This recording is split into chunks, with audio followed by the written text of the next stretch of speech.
Out করেই মোহাম্মদ নাবির ছেলে ইশাকিলের সামনেই এ কেমন ডান্স শরীফুলের। ডান্স দেওয়ার পরে নিজেই পেলেন লজ্জা। জাকের হলেন চড়াও বেকুব আউট সৌম্য সরকার। প্রিয় দর্শক, গতকালের নাটকীয়তা শেষে আজ মাঠে গড়িয়েছে বিপিএল।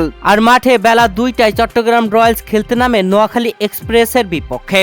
আর এই ম্যাচে আগে ব্যাটিং আসেন নোয়াখালী এক্সপ্রেস। ওপেনিং এ ব্যাটিং আসেন হাসান ইশাকিল ও সৌম্য সরকার, যেখানে দুর্দান্ত ব্যাট করছিল এই জুটি। তবে শেখ মেহেদী দলীয় চতুর্থ ওভারে বল করতে এসে প্রথম বলেই সৌম্য সরকারকে বোল্ড আউট করে প্যাভিলিয়নে পাঠিয়ে দেন, যেখানে সৌম্য সরকার পণ্ডিতে ব্যাটিং করতে গিয়েছিলেন।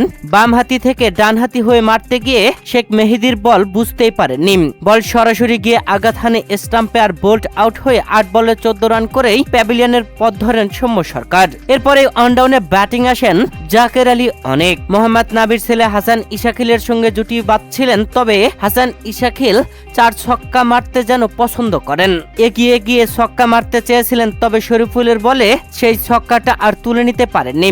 দলীয় 6ষ্ঠ ওভারে শরীফুলের করা শেষ বলে ডাউন দ্য উইকেটে এসে সজোরে ব্যাট চালান মোহাম্মদ নাবির ছেলে হাসান ইশাকিল। তবে সরাসরি বলটি উপরের দিকে উঠে যায়। শেখ মেহেদী হাসান অনায়াসেই ক্যাচ ধরে নেন। হাসান ইশাকিল আউট হয়ে যান 20 বলে 25 রান করেই। আগের ম্যাচে দুর্দান্ত ব্যাটিং করা হাসান ইশাকিল এই ম্যাচেও দারুণ খেললেন। 92 রান করেছিলেন আগের ম্যাচে, আর এই ম্যাচে 25 রান করলেন। আর হাসান ইশাকিলকে আউট করেই শরীফুল ইসলামের যেন বলিউডের নায়িকাদের মতো ডান্স। হাসান ইশাকিলকে দেখিয়ে দেখিয়ে নাচছিলেন। তার এমন নাচে নিজেই যেন লজ্জা পেয়ে গেলেন। নাইম শেখ আসার পরেই তাকে দেখে রীতিমতো হাসতেছিলেন শরীফুল ইসলাম।